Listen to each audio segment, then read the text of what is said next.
Well, I did not expect this. It has been since yesterday that I checked any comments on my YouTube channel about the synchronicity video. But I did not expect what I found yesterday, and that was I hit 100% thumbs up and all positive comments from people on that particular video. I did not expect that.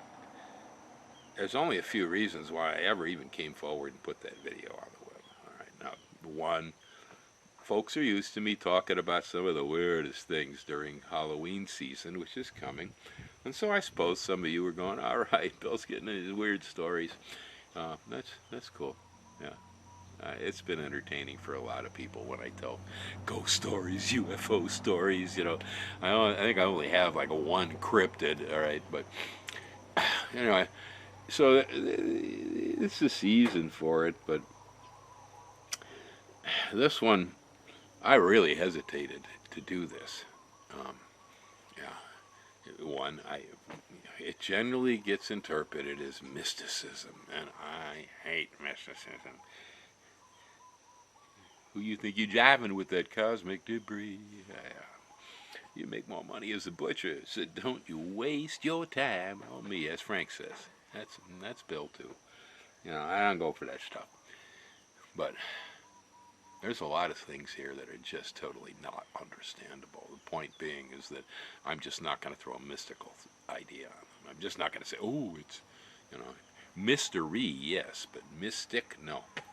It just is what it is. It just is what it is. That's all. The universe does its thing, and people attempt to try to understand what's going on, and the vast majority of us have no stinking idea. Yeah, the more time you spend on Facebook, probably the less idea you actually have. Anyhow, the reaction as of yesterday evening was really very positive. I got some wonderful comments from people. I also got a few people who popped back about numbers. It's the old number thing. This leads me to feel that I just have to make an analysis that there must be quite a few people out there left viewing this channel who have synchronicity or believe in the idea and so on. I mean, this is not mysticism, folks. All right. Carl Jung, as I said, was really one of the definitive sources of the term and some of the information we have on this subject. And he was kind of a mixed character, very scientific and spiritual at the same time. He'd had a near-death experience that apparently altered a lot of what Jung saw in the world as reality. It really changed things for him. The fact that the video seemed well received does, in my mind, imply that something is coming down here. Yeah, I just seem to be running across more people having, I don't know, what do you call it, spiritual expansion, enlightenments of a sort, or, yeah, the spiritual side seems to be growing in a lot of us. Well, I say a lot, I don't know that many people, but it's happening, I think, and I'm not the only one noticing it. There also seems to be, and this is also documented, a cognitive decline at the same time. Yeah, we're seeing, people having experiences of telepathy, experiences of precognition, experiences we generally consider to be more like magic, coming down as commonplace within their lives.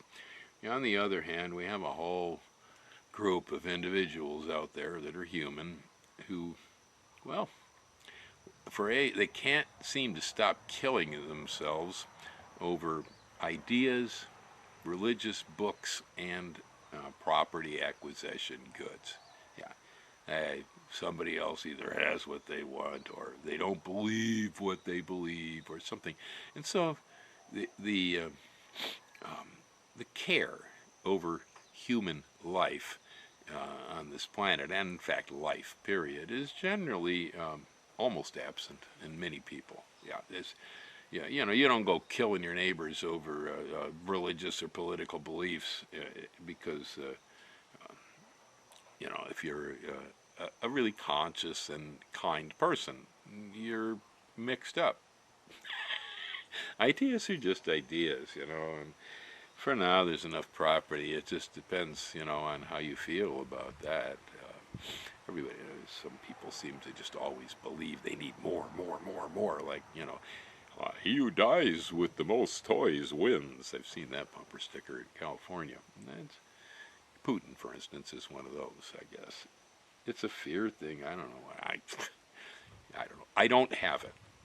Okay, so I don't really know what this madness is really all about, but lots of people seem to have it. In general, I think if you wipe your mind so you're no longer human, and just clean the blackboard off, take out the chalk, and imagine yourself outside the atmosphere in a spaceship, looking down. Never seen this place before. First trip here. Yeah, just like first trip to Hawaii. Wow, it's a volcano. My goodness. Yeah, no, you look down, you go, what in the heck is wrong with those? They're vicious. They're violent. They're angry. They appear to be rather stupid. And so from that perspective, you look down at this and you go, wow, what's wrong with them? It's no wonder we don't seem to have too many aliens over here at the local hamburger shop. Well, I don't even see any Russians over there anymore. But, yeah, so if you would take the perspective of the other life on the planet, let's say you're a whale, right?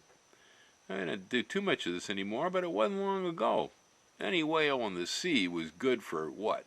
Lamp oil. Lamp oil. We killed them just to burn the fat. That's pretty gross. Suppose you're a tortoise, and somebody took a saw to your shell and cut you up in little pieces to make eyeglasses. Cats.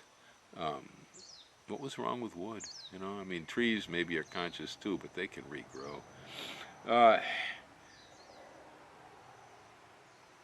Or consider the last thought in the mind of some baby seal that got clubbed on an ice floe by a human being for its white fur. Yuck. This is stupidity. It's ignorance. It's gross. And I'm not even going to mention, if you don't know, how we got venereal diseases into the human race. Yeah, so on top of that, when you realize where that all came from, I would say that human beings are also vile and disgusting. Not every one of us, but a lot of us really are. Oh, God, it's enough to make you vomit when you break down what it is that we do day in and day out. The whales were conscious.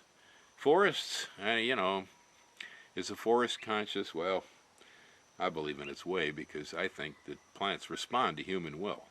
I've seen it, and I don't believe that something that has no consciousness can do that. Yeah, it has to understand what you're thinking before it can become what you want. So I think intelligence is pretty much, universal, at least within our system here. It's in everything. We just like to ignore that fact.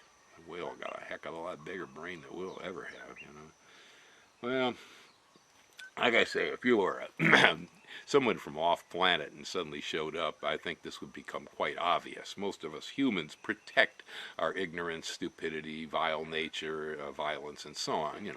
We march down the streets in Washington with tanks if you're the orange tangerine pterosaurus. Yeah, just so you can see, military pomp and circumstance, We get a kick out of this stuff. It's stupid. Yes. No, I'm not saying that I want to live on a planet where I don't have protection. All right. So, the story. being protected is natural. Yeah. But the lion uses his claws and teeth for what it uses claws and teeth for, and it's perfectly natural. And I don't think the gazelles care much for it, but there's more of them. Now, this stuff is what we do is not the same thing. Not the same thing at all.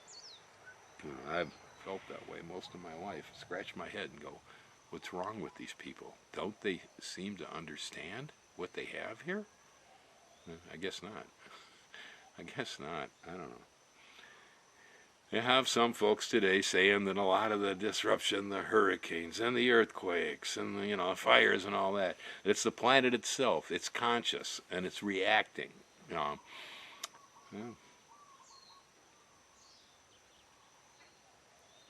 I don't know. I suppose if I was the planet, a rainforest, a whale, even a squirrel, I'd probably be pretty happy to see most of the rest of you take off. It's like the dolphins in Hitchhiker's Guide to the Galaxy.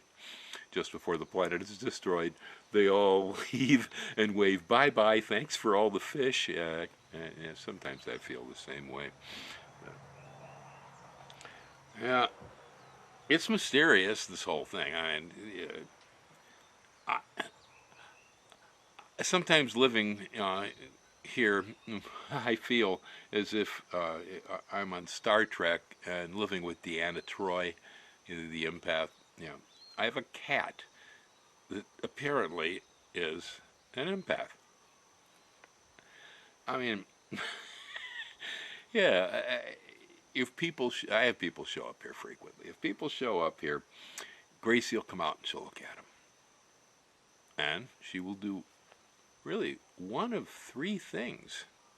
Either she will decide, they're cat people, they're good people, and she'll come up and she'll say, hello, how are you, pet me, or if they seem like they're okay, but they're really not into cats, she'll stand off about 6 feet, follow us around through everything, like a dog. But you won't really approach them. But the third category, man, she come out of the woods, she'll take one look at him, she'll look at me and go, Bill, they are your problem. And she'll disappear back in the woods. Gone. And she is almost always right. Now, how does she do that? Okay. I mean, I'm sure there are others of you out there who have animals that seem to have sense beyond what you would really expect rationally. I mean, there's plenty, it seems like there may be plenty of reasonable evidence that animals can tell when an earthquake is coming, and so on. They have senses that sometimes extend beyond what we have, but empathic abilities of looking at a person and deciding. Now, I feel, since Gracie chose us, now this is my ego, but the cat chose us, and I figure she chose us since I can see that she's clearly an empath, that she chose us because she could see who we were and knew this was the place, and these were the people. And she was right. Oh, we love her. Yeah, she's changed everything around here. It's great. Just, it's wonderful having Gracie the cat. Yeah. As I say, when people come, I often refer to it as my personnel department. My cat is my personnel department, rather than try to get mystical with empathic. No, she'll judge you. Yeah, she does. She judges everybody when they come up. I feel she judged us the same way. She spent a long time out here hanging out around the place. She'd already decided the place was good. She had kittens under my shed and stuff, and she was eating the rats, and I just let her be. But then one day she was starving and came to the door, and she trusted us enough to say, I'm starving. And we fed her. That was the end. Yeah, everything changed at that moment. And she was then allowed into the family and become part of what happens here. But yeah, so I'm sure there's a lot of you out there who say, oh yeah, I got a dog like, I got a cat like, I got a lizard like that. Yeah, when you're calm and we have a non-threatening presence, it is possible that animals sense it and will move in close. Yeah, I think that was probably the natural state of things here before we started clubbing baby seals and cutting tortoises up for sunglasses. Italian plastic. Yeah, okay, well, aloha. Again, I just did not expect to get such a positive reaction on that video. But on the other hand, I guess we tried to base it on science, so we at least had Carl Jung in there to help us. Yeah, hang loose, everybody. Aloha.